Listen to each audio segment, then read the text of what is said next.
Danetha, thank you so much for joining us here at Being Boss. We've got to jump in because there are a lot of bosses who are struggling with their money. Can you hear Great. me? Oh, I okay. can. Sorry, I was like turning to dinosaurs. Sure. No, I'm excited to chat with both of you, Kathleen and Emily. Thank you so much for the opportunity. And money is one of my favorite topics to talk about. I hope I can give some good information for your community. Well, let's start there as money being a favorite topic, because I feel like it's something that has a lot of baggage attached to it. There is a lot of, story and meaning that can go into money and people's personal money stories and money histories. So I want to talk a little bit. I want to get into the practical stuff here on this episode for our listeners, but I also want to get into the emotional side of things. And I feel like so many creative entrepreneurs, and especially women, I'm going to call us out here a little bit, are so freaked out about money. So talking about it, asking for it, making it, spending it. What do you think is going on here?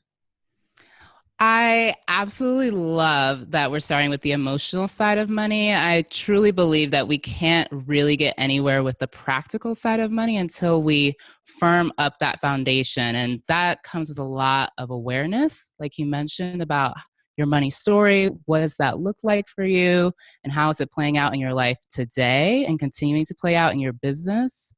And until you really get clear on your emotional relationship with money, all of the practical stuff, you won't get anywhere. I mean, I'm sure many of your audience members have been in situations where they feel like they're doing everything right. You're putting away money every 10% of your income, whatever. You're making money, you're talking to your partner maybe about retirement accounts, but things just aren't gelling.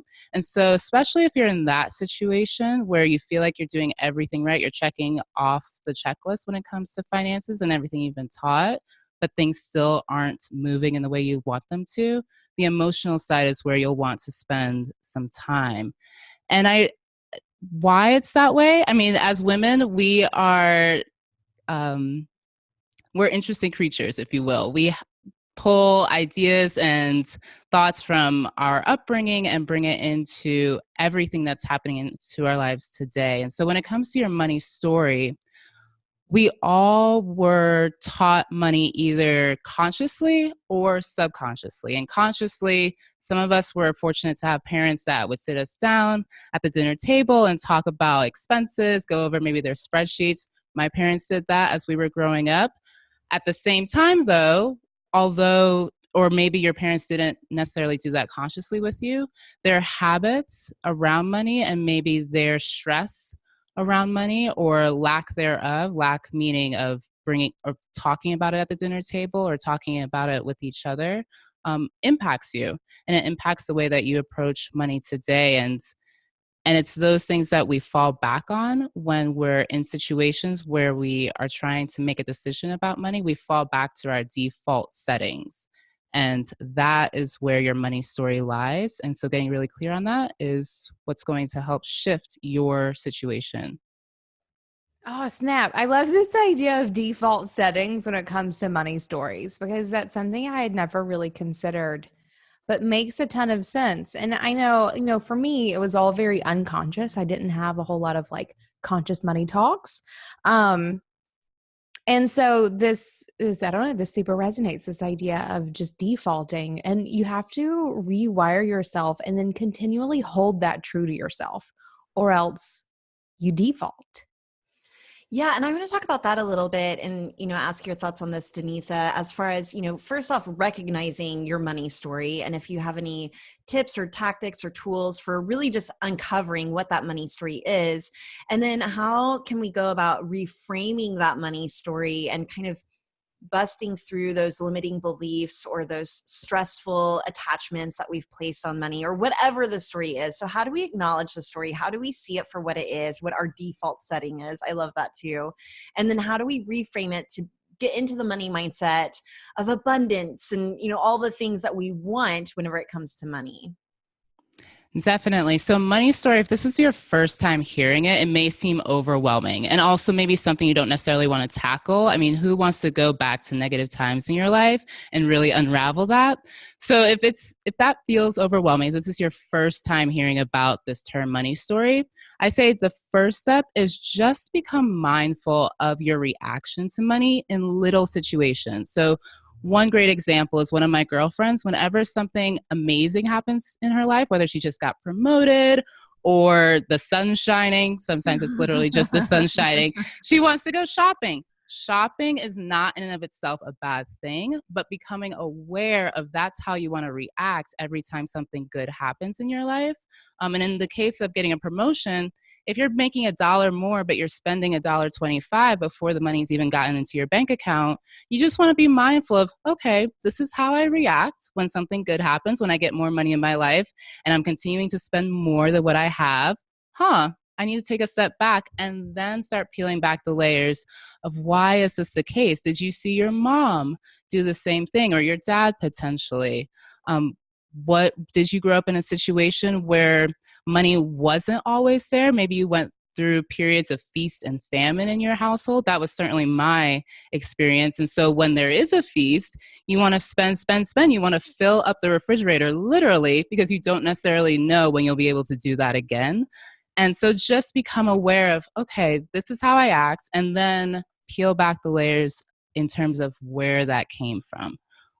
And that's how you can start to truly piece together your money story. If you're a little bit more, I don't want to say the word advanced, but maybe you've approached this area of your life before, and so this isn't necessarily a new topic for you, there's still always situations where you're going to become more and more aware of what your money story is and how you're reacting. For me personally, I grew up in a household where my dad was the entrepreneur, super creative, and also a spender. He loved the finer things in life, and my mom probably had to counterbalance him. So could wrap, $1 around the neighborhood 5 times. She was always clipping coupons.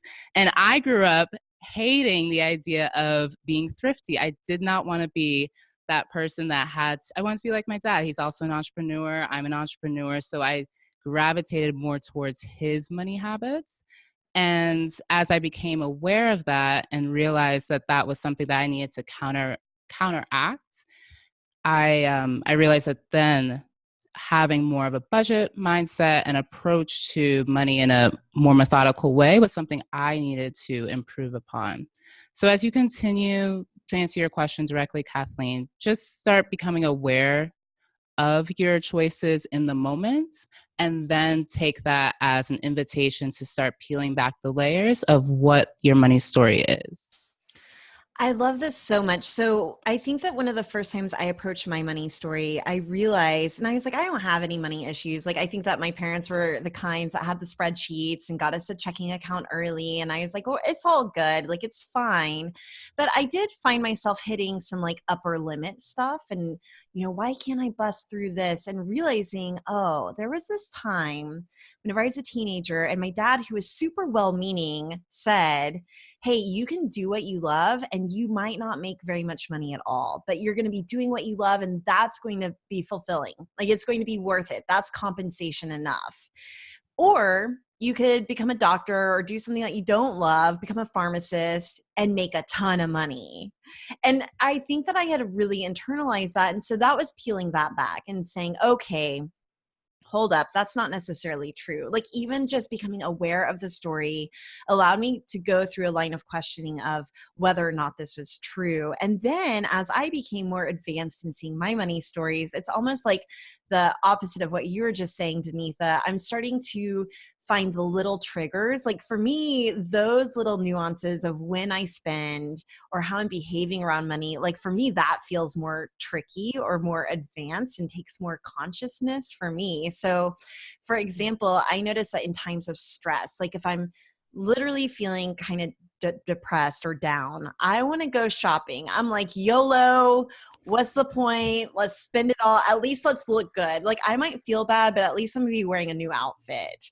And my husband, in times of stress, wants to sock it all away and just save, save, save. And we're both coming at this place of, you know, our 4-year-old is driving us crazy. I want to spend all the money. He wants to save all the money.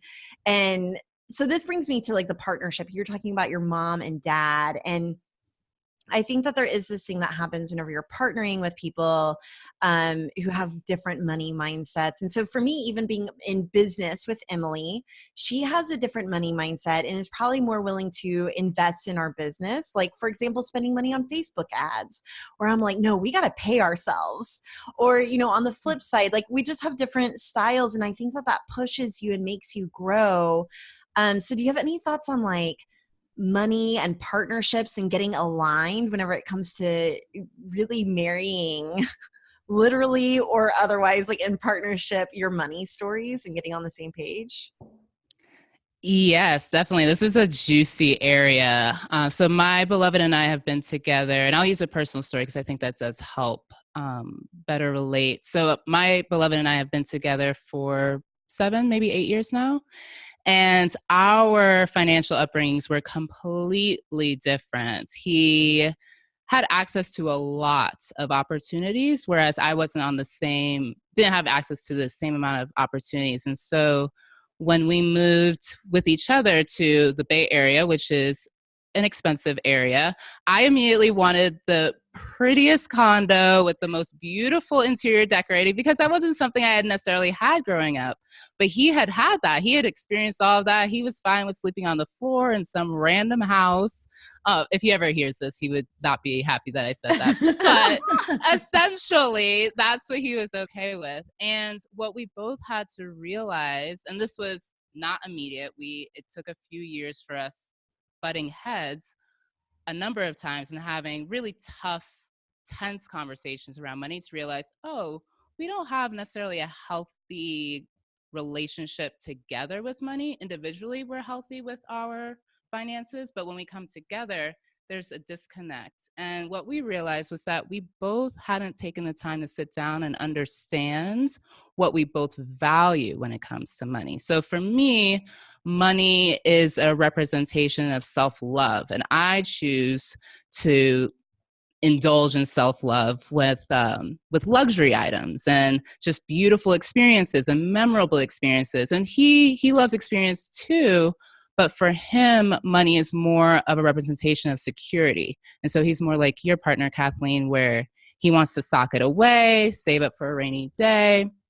And I do to an extent as well, but we had to realize that, okay, this is how we both value money differently. And how can we still honor each other's values and still respect our own boundaries? So once we had that conversation, it just became very clear, like, okay, we're not arguing about money because it's money. We're arguing about money because we're coming at the situation from a totally different perspective. Now we can honor each other's perspectives and have a conversation about that. This also makes me think about kids, because your story reminds me of even David's parents and how, like, being able to see both of their money stories and how they deal with it, and how David ended up getting kind of like the best of both of them, because they were completely opposite, and David has this really good mix. And so it makes me think about even how it is that I share my money stories and David's with our daughter Lily, and how that sort of creates this whole new experience, and this idea that, as always, you only want to pass on the best of you. If only we could make sure that happened. But you know, I just love that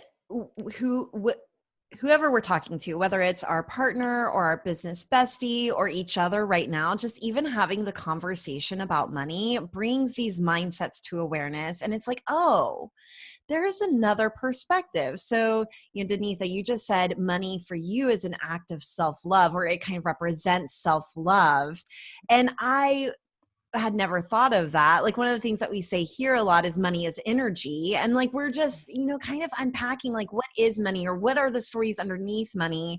And so I think of money as energy, and knowing that if I'm putting energy into something, I can expect to get that energy back.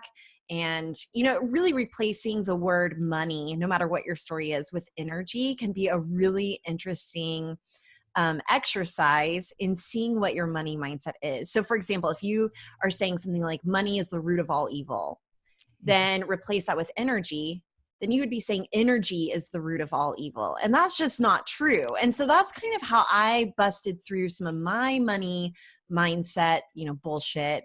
So I'm curious to hear from you. Like, if I think money is energy, is there anything, you said self-love, but is there anything else that whenever you're thinking about money as a concept, like what it actually is? Definitely. Well, I love that you said that about money is the root of all evil. I say for myself, money is the root of all miracles. That money is whatever you want to bring into the world. Money is that tool. That's another way that I look at money, energy and tool to manifest whatever you really want to see in the world. And that is one way to start to reframe your money mindset, particularly if you have a negative connotation with money. So, and this translates across socioeconomic backgrounds. You can come from perhaps a poor background, or you may come from an affluent background and still have a negative connotation with money. So it's really about being aware of how you view money in terms of what it can do in the world, I feel, and what it can do for you within your own life. I know a lot of your audience probably listening is very passionate about environmental issues, for instance. We care about our Mother Earth, and we care about the beauty that she surrounds us with, how she holds us. And there's a lot going on, particularly here in the United States, where she's being threatened.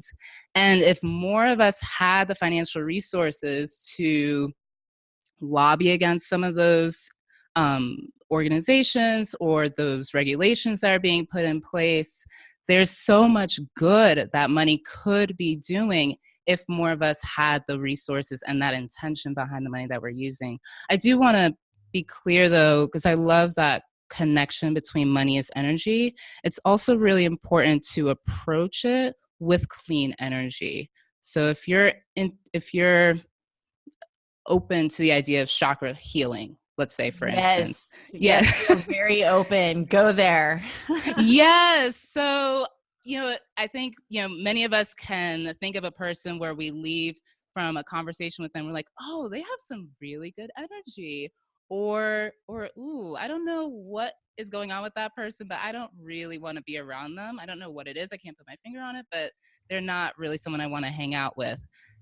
That is the same type of energy that you're bringing to money. So if you're coming to money with this idea that it's dirty, that it's something that only evil people have a lot of and they're pushing evil out into the world, money is going to recognize that you feel that way about it, and you're going to subconsciously push it away from you.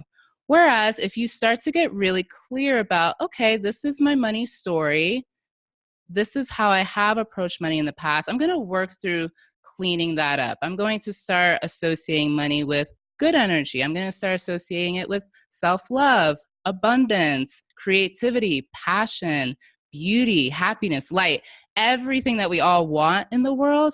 Money is going to start to say, oh, yes, I really love the way Emily's looking at that. Or I really love the way Kathleen's feeling around me. I want to support her and continue to bring that into her life. So it's really, really important to clear up our energy with money before we start approaching it. And so, hold on, I want to go back to chakras really quick. That's what I wanted to go back to too. I'm like, tell us what you're doing. Because we talked about cleaning some energy, but let's talk about some chakras. And so how you clean that energy. Like, let's go in there.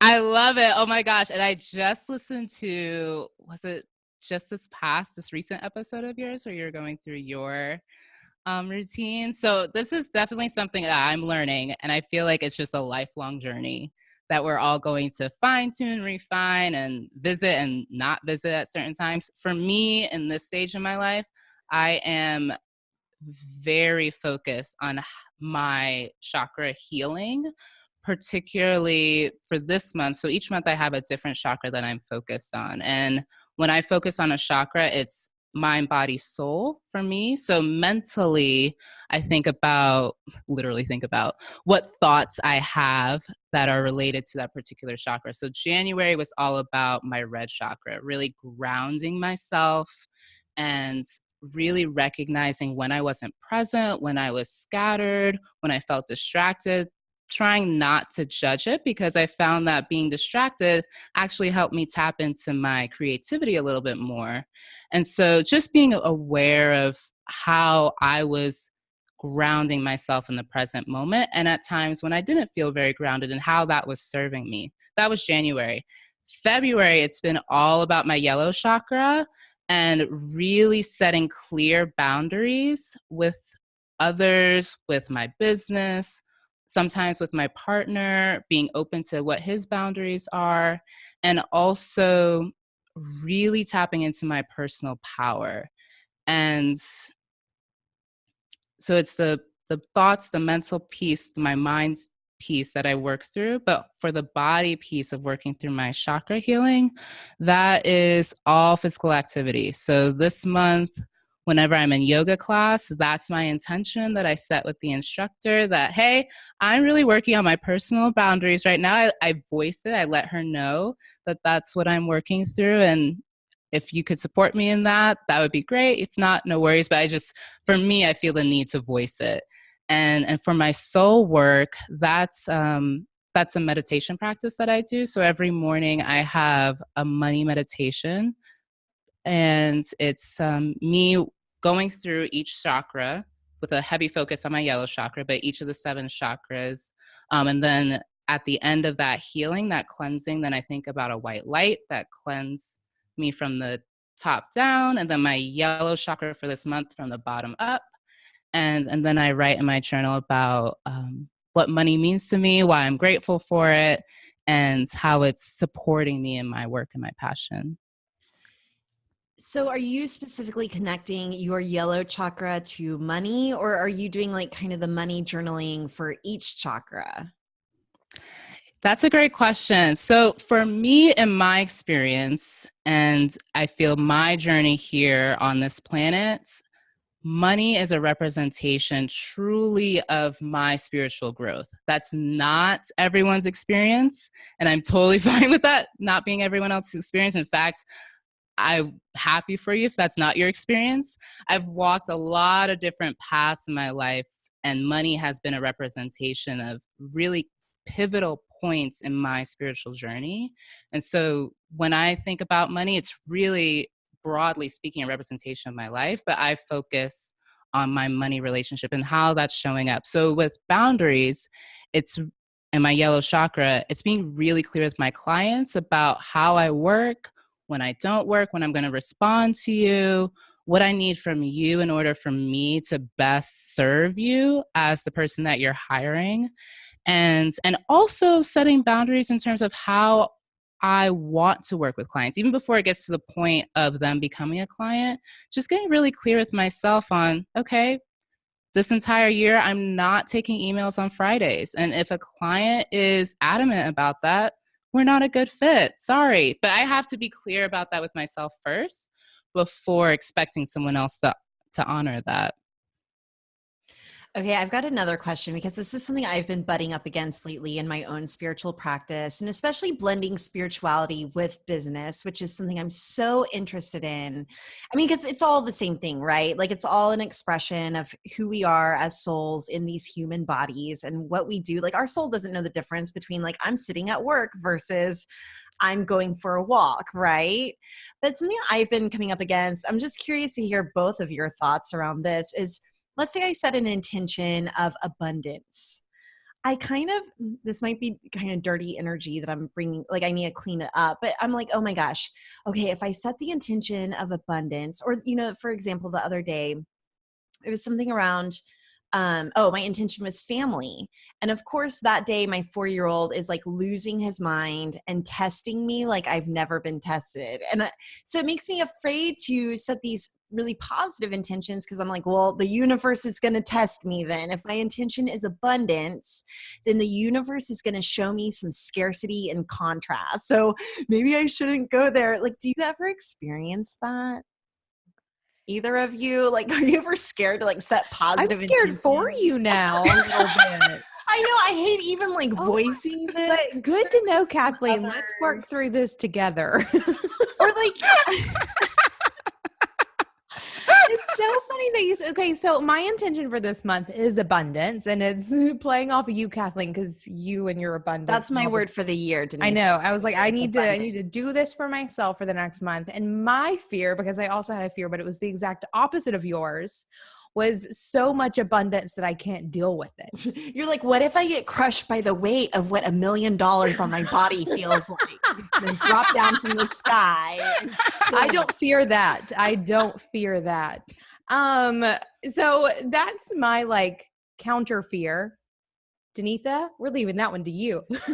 Oh my gosh, this is a good one. I would say, Kathleen, maybe take a second to think about why you feel that you're going to have to, why you feel you have to be shown the other side of it before experiencing the good. Like maybe you've already experienced the other side of it in this life or in a past life. You don't have to go through that again. You already did that work. That would be my invitation to you. For me, I would say, Emily, definitely I have noticed that I have a fear of success. And for me, how that manifests, abundance was my word last year. This year, it's self-expression, really expressing myself in every possible way that feels authentic to me. And I've noticed, and I've been getting a lot of opportunities where I can express myself. Just literally the floodgates have opened, and I internalize that, and I start eating a lot. So I mindlessly eat when I feel a lot of things are happening in my life. And so it's not related to money, and this is totally maybe going left field, but for me, being aware of that's how I react to good things in my life just helps me better prepare for that, be mindful of it, and fill your house with healthy snacks. Right. Exactly. Yeah. Oh, I love all of that. And I also, as you were even saying that, and going back to what you were saying about money being self-love to you, one of the things that I've come across lately that's really sort of hit home and even guided a conversation I had with David recently, where the idea is that money and love vibrate at the same frequency. And they align with your heart chakra. So your heart chakra being green, money is green, at least for us. Right. Go Kathleen, throwing our arms out there. For our listeners, I've been making this movement a lot because I've been thinking a lot about heart chakra. That's probably the one I've been working on a lot of. And like, I have been trying to open it. And so I do this, if you're watching on YouTube, like I do this expression where I just basically put my hands at my heart and then shoot them out. Like a crazy person. It's really fantastic. So I love with this, like with the chakra healing, for me, I've been thinking a lot lately, especially as I'm going through an abundance month, thinking about how it is that I can open my heart chakra and really like bring it all to center and open myself up for that abundance, and been like carrying around some green rocks and those sorts of things. But I think that there's a lot to be said with you and your like spiritual journey being aligned with money, and the fact that you see money as self-love is kind of a really interesting, really interesting outcome, I think. Also a fun connection is that your heart is, creates an electromagnetic field. I could probably be butchering this. I'm reading a lot about it lately too, but like your heart can detect, or a glass of water can detect your heartbeat, for example. And this is like how we feel other people's moods whenever they walk into a room. And so like whenever I'm doing my chakra meditations, I love that this has turned into a chakra conversation. But whenever I'm doing my chakra meditations, I kind of think about whenever I'm opening my heart, also kind of creating this magnet and attracting what the feelings that I'm producing. So if I'm producing feelings of abundance from my heart, also creating that vibration so I can attract more of that in the form of $1 million coming out of the sky. Right? What does that landing on- vibration feel like? Let's tune into Right? that I for think sure. I think it's really important to define it, because the universe can be like, oh yeah, abundance. So you want more food, you want more clothes? No, I want $1 million. And so I'm going to define that for a universe, and that's what I want to attract. I think that's totally fine. I visualize opening my Mint account and seeing that 1 million. Like, I get that specific. Okay, back to you, Danetha. Let's get out of the chakras for our listeners who are like, okay, but I just need to know how to manage my money a little bit better and make more of it. And we can continue to blend in the chakras. I love that conversation. But do you have any like tangible steps that creatives can take to be more financially healthy? So we've gotten into the emotional health of your money by clearing out your chakras. Yes. What else can we do? Definitely. So one practical, but still on the emotional side, the next step I would say is to forgive yourself for any money decisions that you've made in the past. So write down everything that you are holding against yourself. Maybe you ran up your credit card and you still have a huge balance and you're paying it off. Maybe you borrowed money from your husband or your mom or your dad and you haven't paid them back and you feel really ashamed about it. Write all that down, forgive yourself, and if it helps, burn it. Just really clear out any resentment you're holding against yourself first and foremost, after you've done some of the healing work, if that resonates with you.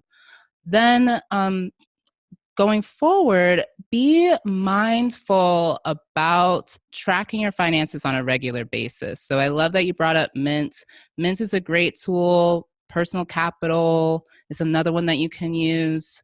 Your bookkeeping program, there's a ton of options out there. I always get asked, which bookkeeping program should I use? It doesn't matter.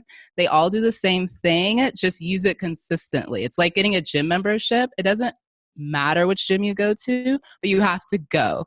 So open up a bookkeeping program and have a weekly date with your money. And when I say weekly date, that means reconcile your last week's transactions. And reconcile is just a fancy word for putting your transactions in a particular bucket. So say you've got a website that's hosted on Squarespace, $20 a month, put in your website bucket. If you have a virtual assistant, maybe you've got an independent contractors bucket in your bookkeeping program. But each week, go through the previous week's transactions and just put them in the appropriate bucket. That's what I call your weekly money date.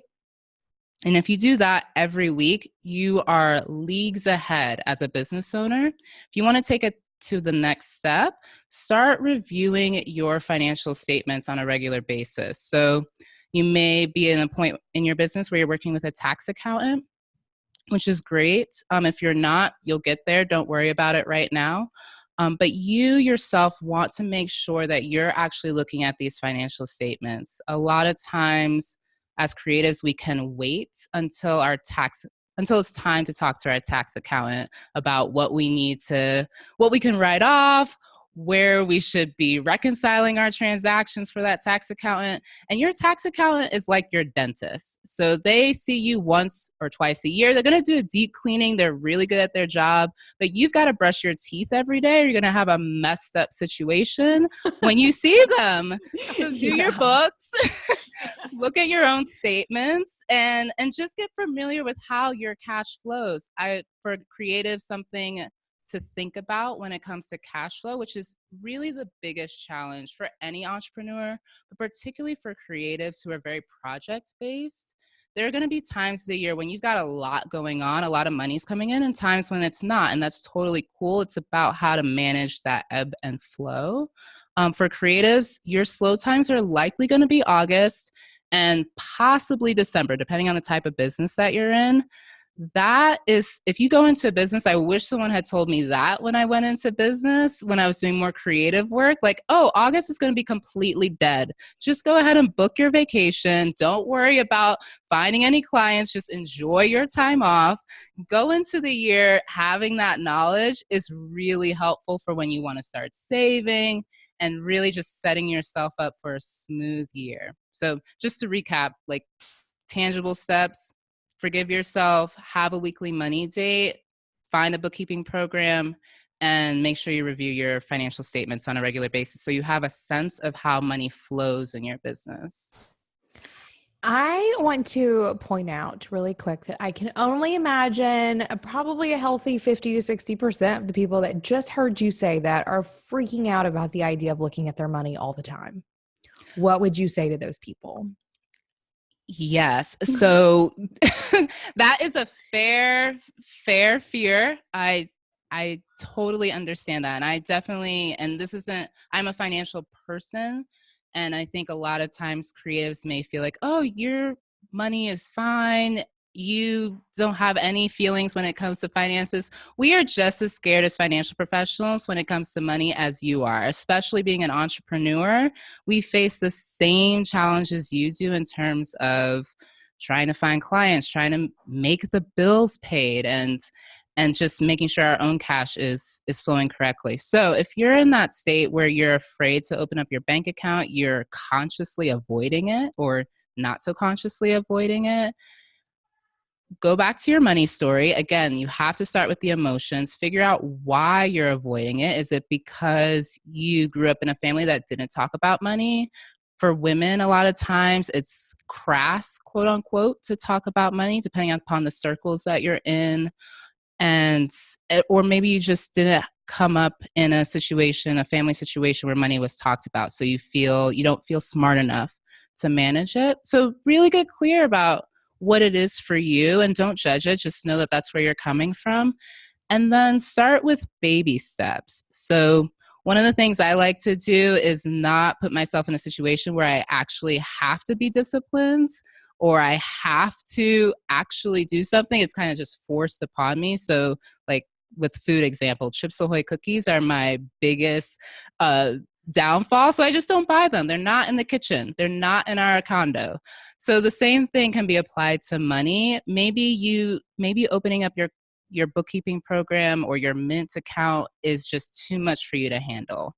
The first thing that you can do is set up an alert from your bank account to get a daily balance. They'll send you a text every morning. You can't avoid it. If you're looking at your phone, and we all look at our phones, you're going to get this text with just your daily balance. Just knowing where you're at financially is really helpful. And then start working your way up to maybe opening up a bookkeeping program and then doing that weekly date. I love it. And I also want to throw out here, if you want to be a business owner and an entrepreneur, you better get used to knowing your numbers, period. I love that you just laid the hammer down on that, because that's so true. I mean, business at the end of the day, yes, we're all passionate about what we do. We want to be creatives and just do what we love. But in order to do that, you've got to make money. You've got to be able to support yourself. Otherwise, it really is a hobby, a very expensive hobby. And you're going to be dependent upon someone else to continue your ability to do this hobby. Yes. Are there any money mistakes that you see people making that just make you want to cringe? Like your friends or some of your clients where you're like, what? Why are you doing that or not doing that? What are some money mistakes you see people making? Yeah, so the first one is not checking your money on a regular basis. And I get why you may not want to. It may not even be emotional. It may just be like, this is a boring part of my business and I don't want to do it.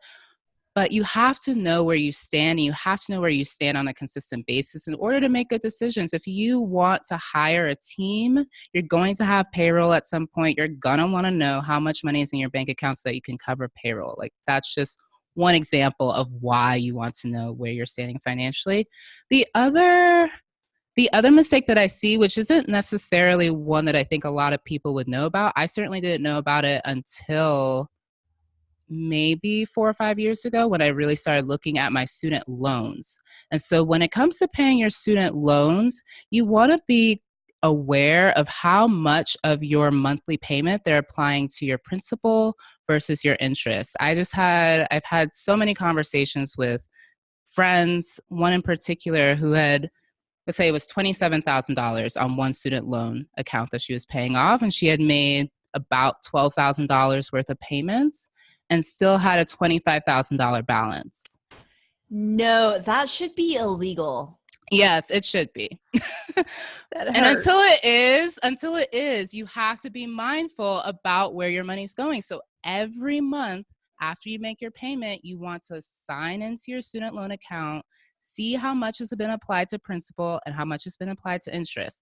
If the numbers aren't jiving, you've got to call them and have them adjust your payment. And you're going to have to do this every month because they are assholes and they will not do it every month. I mean, they are. And so that's just one area of just being mindful of your finances and checking it on a regular basis. Yeah, you have to be super proactive. I know for me, at Indie Shopography and at Being Boss, we have my partner David who takes care of all the money. Like, we don't have to think about it on the daily basis. We have someone doing it for us. But even then, we get in every single month and I do a CEO day where I run through all of our numbers just to make sure everything's super kosher and clean and everything's getting paid and we have money in the bank and those sorts of things. And I've been doing that now for a couple of years where someone else is handling it on the daily, but I'm still checking in. But even as I've started Almanac Supply Company, I'm going back and doing all my own numbers because having that sort of handle on what is going into your business day in and day out is so important for you to understand the health of your business and if you're making the right decisions, all of those things. It's all so important for doing the kind of work that we all do and knowing that your money is going where you think it is, because if you're not watching it, it probably isn't.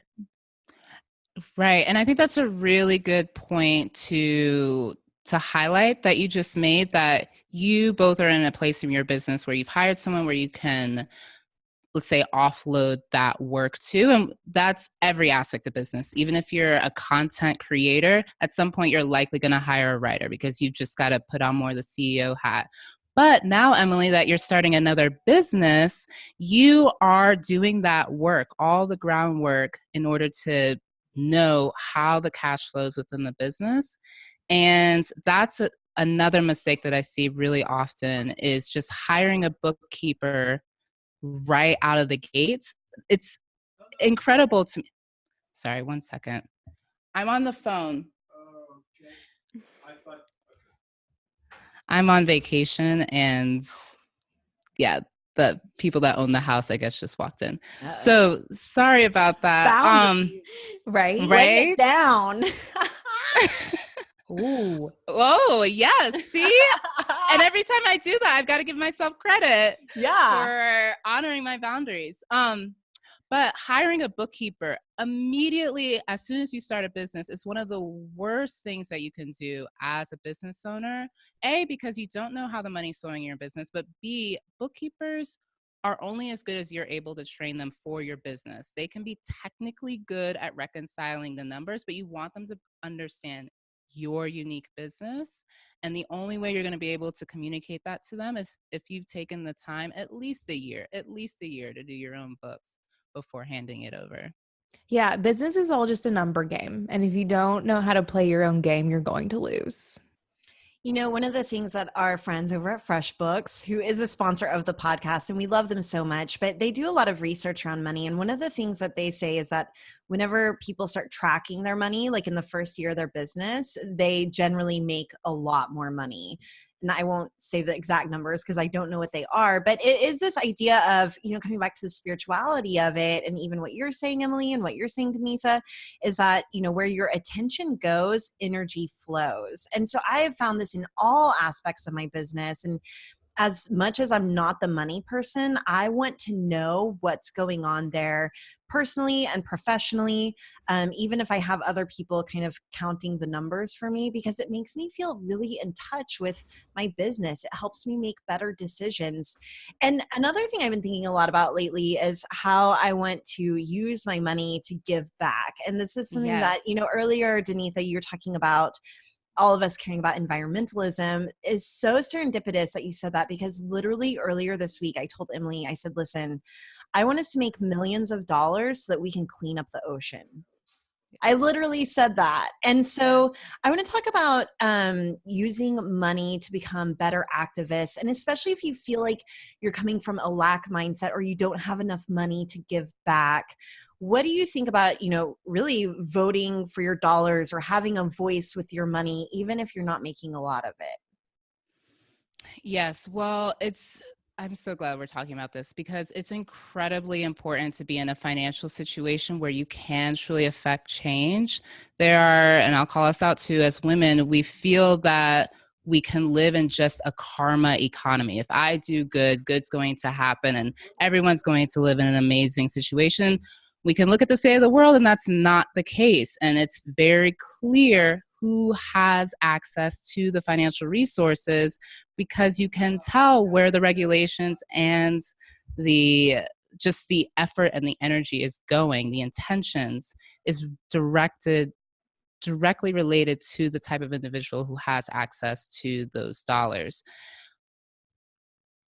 When it comes to if you don't have access to the financial resource that you want right at this moment, and I'll be the first to say that there's always going to be a next leveling up, that you may feel like you don't have enough money now. You're going to make 10 times more in whatever time period. And at that point, you're also going to feel like you don't have enough money then. So always know that you're working with a lot. And especially for the majority of the people listening, who I imagine are mostly in the States, we have access to a lot of opportunities. And I guarantee your financial situation, even though it may seem dire, you still have the opportunity to help others. If you can't give money, if you aren't in a place where you have disposable income, maybe you really are using every last dollar to keep your business afloat, to make sure your bills are paid, think about donating your time. A lot of these organizations, yes, they could use financial donations, but they also need help with volunteers. And let's say it's an organization like Dress for Success. If you're passionate about women also feeling supported to live their best lives financially, you can attend one of their events and be one of the volunteers at that location. So it doesn't always have to be money that you're giving. If it comes to environmental work, there are organizations that you can donate $25 a month. And it goes a long way, especially if you're passionate about ocean research. We know less about the ocean than we do about the face of the moon. And this is our planet. This is what we're living on. And we're going to places like Mars, which I'm all about space and exploring our galaxy. But we also have a planet here that we've done a terrible job of taking care of. And so do some research, look at organizations that you can give, even if it's just $25 a month to.